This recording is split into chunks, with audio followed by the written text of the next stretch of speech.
अस्सलाम वालेकुम नाज़रीन, हमारे सीरियल चार जेडीओ न्यूज़ है वज़ीर उन्नड़ ख़बर शामिल कयूं था। जावेद रिंद जी नॉवल प्रेस क्लब में काज़ी अहमद पुलिस जे ज़ियादतुनि ख़िलाफ़ शहरिन जो एहतजाज। नॉवल प्रेस क्लब में राजपूत बिरादरी के नेक मर्द राना गुलाम मुस्तफ़ा राजपूत, काज़ी अहमद पुलिस एहलकार मुबीन बालादी, हुसैन चांडियो, अली मोहम्मद ज़रदारी जे ज़ियादतुनि ख़िलाफ़ एहतजाज कियो ऐं प्रेस कॉन्फ्रेंस कंदे मीडिया ॾों ॿुधाईंदे चयो त लॉकडाउन जे आड़ में काज़ी अहमद पुलिस तड़पाए छॾियो आहे।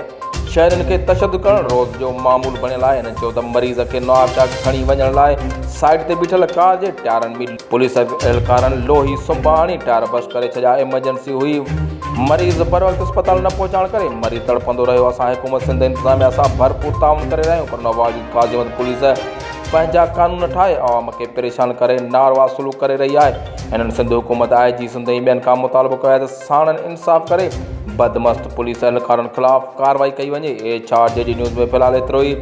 वधीक ख़बरुनि या अपडेट्स लाइ ॾिसंदा रहो HR JD न्यूज़।